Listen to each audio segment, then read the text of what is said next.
Good morning, good afternoon, good evening. My dear students, I hope all of you are doing well at home. I am Prakash Chhetri, once again among you with a new topic today, Chapter 4, first book of your Class 12 History. The topic of today's video is Thinkers, Belief and Buildings, cultural developments between the period 600 BC and 600 CE. As of now, we have discussed about first 3 chapters of your first book. In the first chapter, we discussed about the time period between 3000 BCE roughly and 1500 BCE. Here, in this chapter, we discussed about the ancient civilization, discovery of ancient civilization, the Indus Valley civilization. Second chapter, the time period which we covered in the second chapter was 600 BC and 600 CE. This chapter was about the political developments in India, rise and development of the Mahajanapadas and some other new kingdoms in entire Indian subcontinent. It was a political history. Third chapter was the social history of the time period, that is 600 BC and 600 CE. In the third chapter, we discussed about the social life of the people, family, caste system, varna system, different distribution of occupations, and access to the resources and all, system of marriage, rules, regulations, social norms, etc., etc. And this chapter, chapter 4, is about the cultural developments in India in that given period of time, that is 6th century BC and 6th century CE. In this chapter, we are going to discuss about the cultural aspect of the life of people of ancient India. Okay, here we are going to discuss about 3 important religious traditions in India which has developed during that given period of time. We will discuss about Jainism, we will discuss about Buddhism, and we will discuss about Puranic Hinduism in this chapter. Okay, before we start with the topic, history without sources is nothing. So let me tell you what is the sources which is being used by the historians to reconstruct the cultural history of India between the period 600 BC and 600 CE. Dear friends, in the first chapter, historians have used archaeological sources.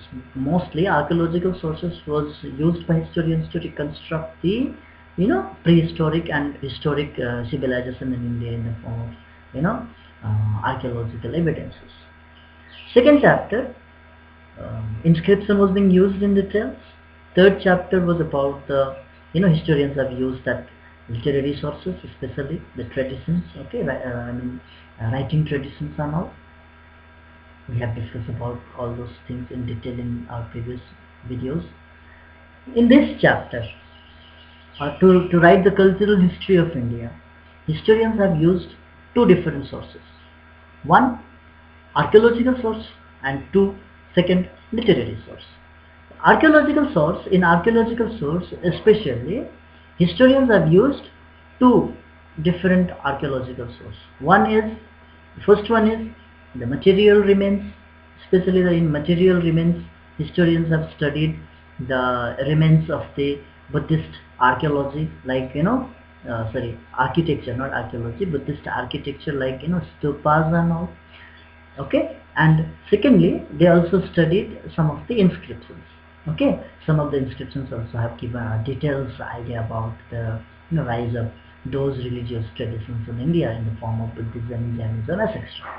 Okay, in literary sources or textual evidence, historians have used Brahminical or Sanskritic text, Buddhist text, and Jain text. Okay, so with the help of these 2 different type of sources, historians tried to reconstruct the history of cultural development in India. Well, let us go to the topic here. Before we start the main theme, we will discuss about a small story about the stupa at Shanchi. Okay? Page number 83. Sanchi, is very famous. Even today, it is very famous for its stupa, Sanchi stupa, which is one of the very important site of Buddhism. Sanchi stupa is famous as it's a historical and very important monument of India, and historians are, very much indebted as far as the knowledge of Buddhism is concerned. A lot of information is being provided to the one who wanted to study all those things by this Sanchi stupa, located at Sanchi in a village called Kankhera in Madhya Pradesh. Okay, it is in the Bhopal. That particular place was considered as a state of Bhopal at the time, when Britishers were ruling in India. Now, 19th century Europeans were very interested in the stupa at Sanchi. In fact, the French sought Shahjahan Begum's permission to take away the Eastern Gateway, which was the best preserved to be displayed in museum in France. Now, after 17th after 18th century, or by 18th century, Europeans started coming to India. Okay, Europeans started coming to India, especially European traders started coming to India. Different trading companies from different parts of Europe, like French, English, Dutch, Spaniards, okay, Portuguese, they came to India, and their main purpose was trade and commercial activities. Okay, and whoever have visited India, especially the Europeans like French and later on English, they have visited different places in India, and most of them, when whoever have reached there at Sanchi, they were very much fascinated with the that Sanchi stupa. Okay, they were very much fascinated with the Sanchi stupa. They wondered what type of architectural marvels is this. Okay, they were very much fascinated with all these things, and they, especially the French people, they wanted to take away, they wanted to take away the eastern gate of the Sanchi stupa. If you see the picture there, figure number 4.3, you will see that 3 gates are visible here. Okay, there are altogether 4 gates in this particular stupa in all 4 directions. Okay, and the eastern gate, they wanted to take away the eastern gate, and they wanted to keep that eastern gate in the museum at France. Okay, Paris ka jo museum hai, they wanted to take this eastern gate to France, and they wanted to preserve this gate there at museum. Okay, then after, when Englishmen reached there, they also were very much interested about it, and they also wanted to take away this particular thing. But thanks to the presence of mind of the rulers, especially the 2 important rulers, one is Shahjahan Begum, okay, and another one is her successor Sultan Jahan Begum.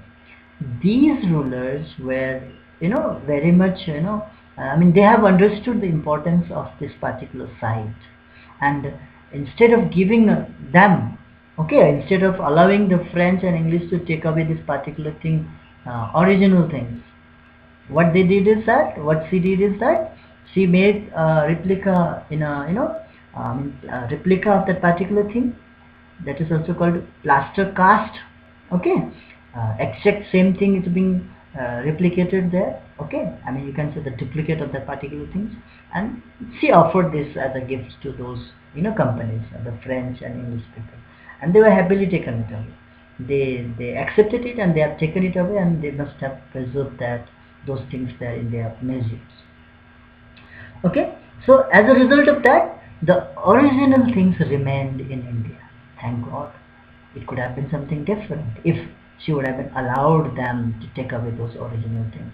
So we would not have been able to see these things physically today, right?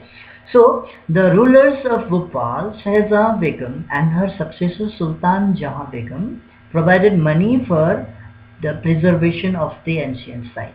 No wonder then that the John Marshall dedicated his important volumes on Sanskrit to Sultan Jahan. Now, these rulers not only, tactfully avoided the, demand of these original things by the companies like French and English. They also, take interest. They also have taken interest to preserve these ancient sites. Okay, they provided fund to best preserve these things. Okay, and even later on, when the archaeologists like John Marshall, they started visiting this particular place, and John Marshall visited that particular place. He stayed that particular place for a long period of time, and he has written a big volume, a book on this particular thing. And because the Sultan Jahan Begum have funded to create a museum there, okay, and she also has funded to create a rest house or a guest house for the guests and all to stay there, where John Marshall also had stayed there while he was doing the study of this particular thing. So when he completed the writing of the particular book, he dedicated this book in the name of Sultan Jahan. Okay, so if the stupa complex has survived, it is in no small measure due to wise decisions and to good luck in escaping the eyes of railway contractors, builders, and those looking for finds to carry away to the museums of Europe. So today the stupa of Sanchi is best preserved, and it is one of the very important historical sites in India. Okay, monuments in India and ancient monuments in India. So this is because of the wise decisions made by those rulers. Not only this, okay, the wise decision was very important because the rulers are the one who take the decision at the time. At the same time, this particular place, before it being noticed by others, before it being noticed by the rulers and all, this place was lucky that no other contractors and railway builders and other people, railway contractors, builders and other people who were looking for those all things to be taken away to their own country in Europe. Okay, their eyes were also not, they did not put their eyes there. They miss it. Okay, they didn't find it rather. Otherwise, it could have been something different. Otherwise, it could have been taken away only. We would not have been, understood that those things were there. Okay, thank God those things are still preserved. And today, it stands testimony to the successful restoration and preservation of a key archaeological site by the Archaeological Survey of India. Today, this particular site is being, maintained and managed and looked after by the Archaeological Survey of India, that is ASI. Now, the question arises, why are we discussing about the particular stupa? Now, it gives us a number of questions here. But what is the significance of the monument? Why the significance? Why this monument is important? Why was the mound built, and what did it contain? Why was this particular mound? If you see this monument, you'll find that it is constructed like a mound shape, dome shape structure. So the question is, why was this mound built, and what is there inside this mound? Why is there a stone railing around it? If you see the picture, you'll see that mound ke upar mein, you'll see that there are railings, and that the railings are being built with a stone. The question arises, why this stone railing around it? Who built this complex or paid for its construction? When was it discovered? There is a fascinating story that we can uncover at Sanchi, for which we must combine information from text, sculpture, architecture and inscriptions. Let us begin by exploring the background of the early Buddhist tradition. So, to answer all these questions, we have to depend upon three different sources, three important sources, both text, sculpture, architecture and inscriptions. After going through all these, four different sources, we will be able to understand the importance and the significance of the Sanchi Stupa, and we will get the answers many answer. I mean, answer of many questions which has been asked about it. Okay. So before we discuss all this thing, let us try to find out the background in which the Buddhism rise in India. Okay. The rise of, I mean, background for the rise of Buddhism in India. Sacrifices and debates. The mid-first millennium BC is often regarded as a turning point in world history. Mid-first millennium BC. What is millennium?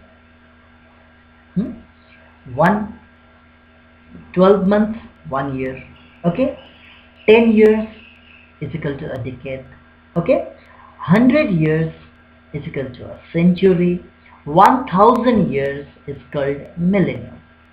Okay, 1 year, 10 years is a decade, 100 years is century, and 1000 years is called millennium.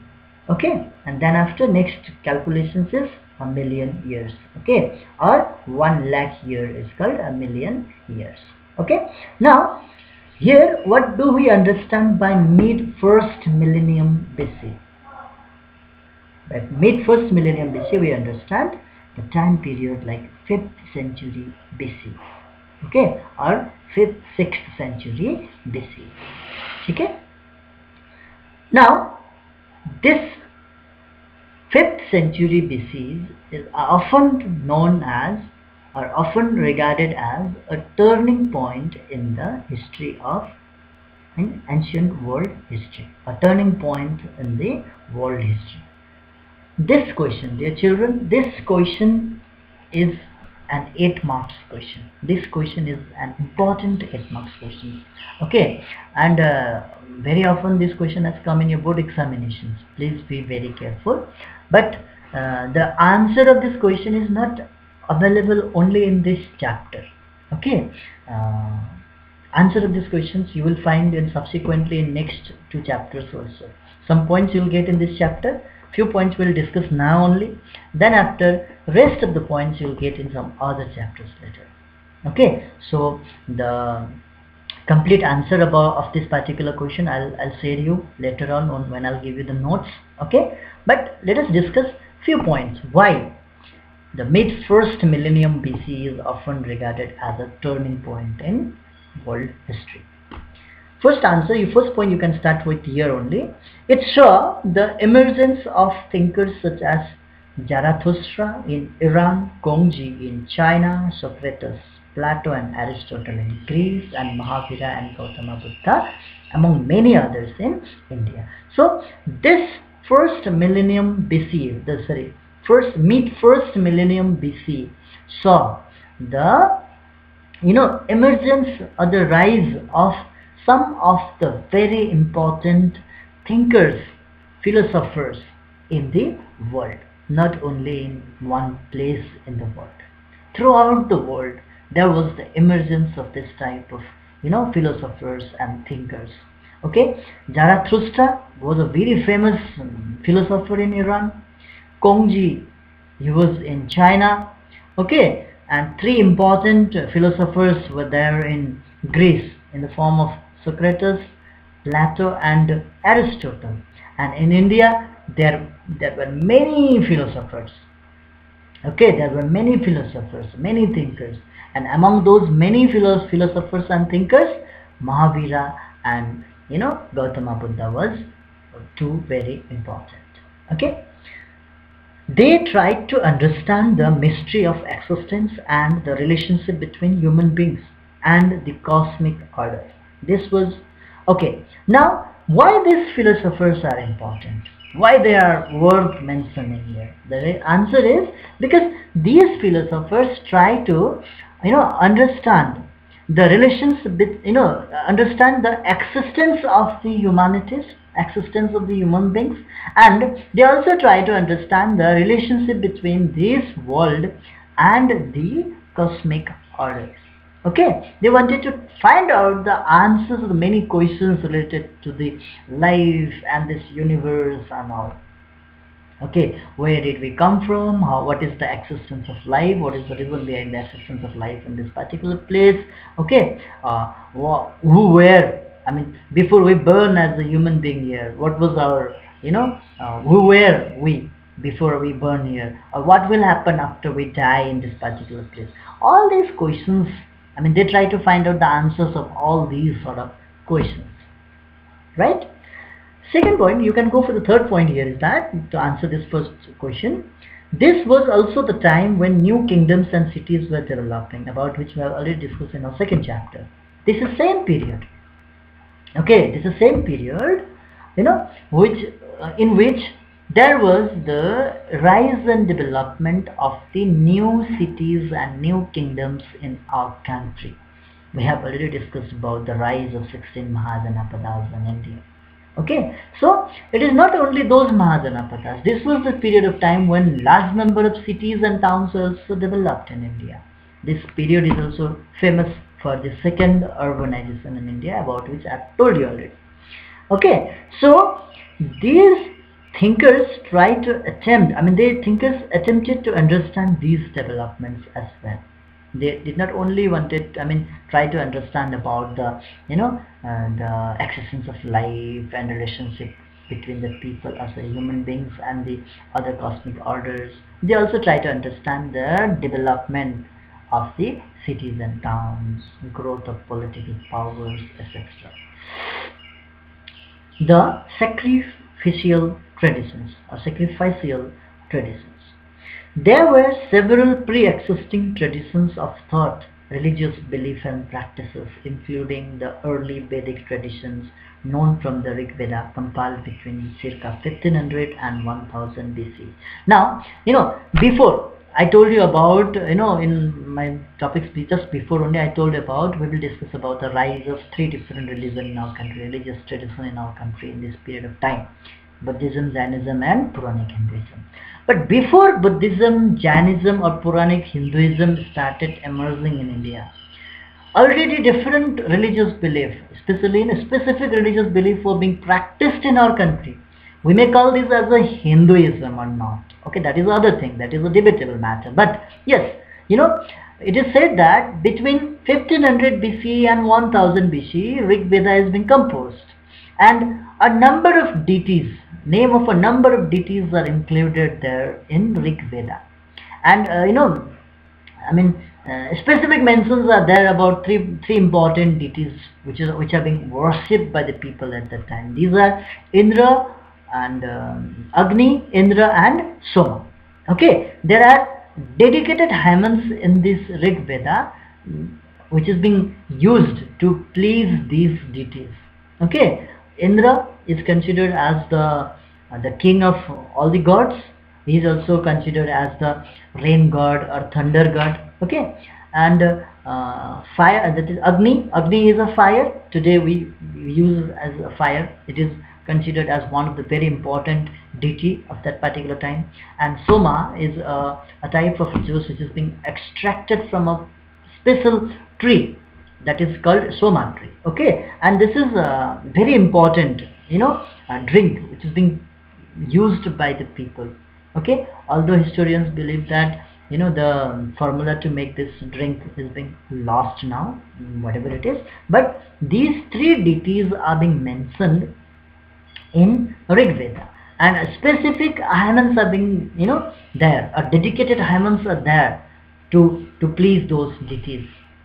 Okay, so many of these hymns were chanted when sacrifices were performed, where people prayed for cattle, son, good health, long life, etc. So those hymns which is dedicated to those different gods are being chanted when people perform different sacrifices at their house. Okay, if they practice or perform private or personal sacrifices, they chant this type of the hymns and mantras. Or if the sacrifices are collectively performed, there also they chant all this type of mantras or hymns. And by chanting this type of the hymns and all, people ask for good health, they ask for the better cattle and all, or increase in the number of cattle. they ask for the sun. Some of them do those sacrifices to get the sun. Okay, I already discussed about all these things before. What is the importance of sun in those ancient times? And people also ask for the good health, long life, etc. by chanting all those different hymns. Okay. At first, sacrifices were performed collectively. Later, 1000 BC and 500 BC onward, some were performed by the heads of household for the well-being of the domestic unit. More elaborate sacrifices such as Rajasuya and Ashwamedha were performed by chief and kings who depended on Brahmana priests to conduct the ritual. So, initially, those sacrifices were performed collectively by the people. Okay, I mean, entire unit will sit together and perform those sacrifices, or sacrifices being performed by entire village as a whole. Okay, and later on by 1000 BC and between 500 BC and 1000 BC, some of the people, they started performing those sacrifices personally, also individually, where the head of family do those sacrifices for the entire family as a whole. And later on, some of the special sacrifices were performed by the chief or the head of the area or the kings. Okay, and those sacrifices which is being performed by chief or the kings, etc., were very famous as, like, some of the examples is like Rajasuya Yagya or Ashwamedha Yagya. In these, especially these are being performed by the powerful rulers, powerful kings, to prove their might, to prove their invincibility. Okay, or to prove their status in this particular region, in this particular area. You must have heard about the Ashwamedha Yagya being conducted by Lord Rama. Ramayana, all these things are being mentioned there in Ramayana. After returning back from Lanka, killing Ravana, getting back her wife Sita, later on Ram, when he became the king there of Ayodhya, he decided to perform Ashwamedha Yagya. Ashwa ka matlab hota hai hars. Okay, this Ashwamedha is also called hars sacrifice ceremony. Here, this is an elaborate sacrifice.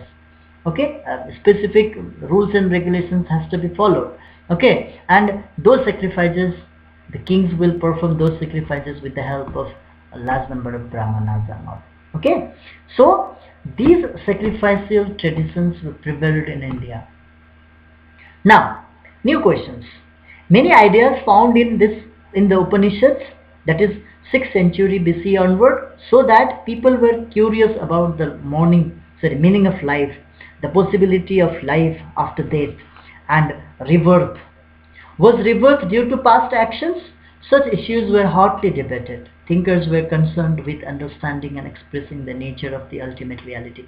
So now 6th century onwards, these Puranas are being composed in India. Puranas are the explanations of the Veda. Okay, different number of Puranas are there. 18 Puranas are there. Okay, so in these Puranas, there are the mentioning of the interests of the people. In our last chapter also, we have discussed about by 5th century onwards, when new cities and towns started growing up, when large number of people started coming together, when they started sharing their ideas and all, they started questioning the previous beliefs.